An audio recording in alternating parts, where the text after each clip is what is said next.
Political agency को बनाइए।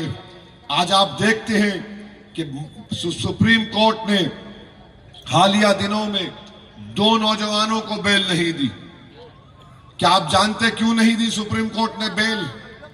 इसलिए नहीं दी कि डॉक्टर मनमोहन सिंह की हुकूमत ने, उस वक्त होम मिनिस्टर चिदम्बरम थे, उन्होंने कानून लेकर आया और उन्होंने डिफाइन किया कि दहशतगर्दी क्या होती है।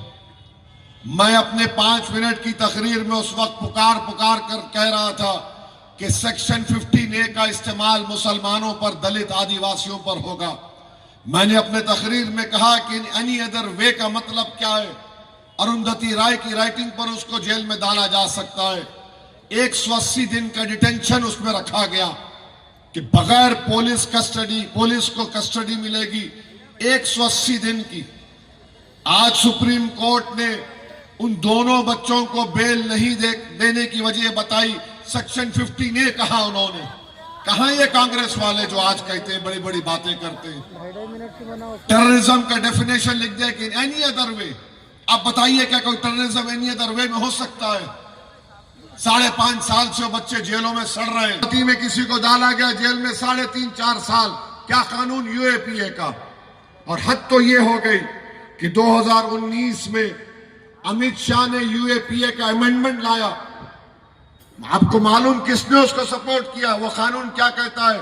NIA का एक इंस्पेक्टर दिल्ली में बैठकर नागपुर में किसी को भी टेररिस्ट बोल देगा। उस कानून को सपोर्ट किया कांग्रेस पार्टी ने।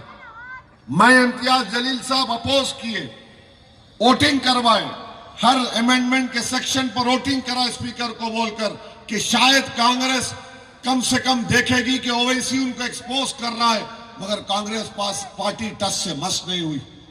मैं अपनी तकरीर में कांग्रेस के लोगों से कहा कि मैं अल्लाह से दुआ करता हूं कि तुम्हारे नेता 1-1 साल 2-2 साल जेल को जाए, तुमको पता चलेगा हमारी तकलीफ क्या होती है। तो भड़क गए, पूरे उठ गए। मैंने कहा यही तुम्हारा रिएक्शन है।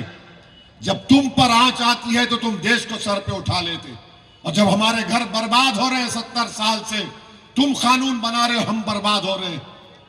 तो मेरे अजीज दोस्तों और बुजुर्गों, मेरी आपसे अपील है कि नरेंद्र मोदी ने जो कानून बनाया और आज जो जुल्म हो रहा है, जो निशाने पर मुसलमान को रख दिया गया, एक नफरत का बाजार आम कर दिया गया, हमारी जिंदगी की कोई कीमत नहीं, हमारी खुशियों की कोई हमारे को मौका नहीं मिलता।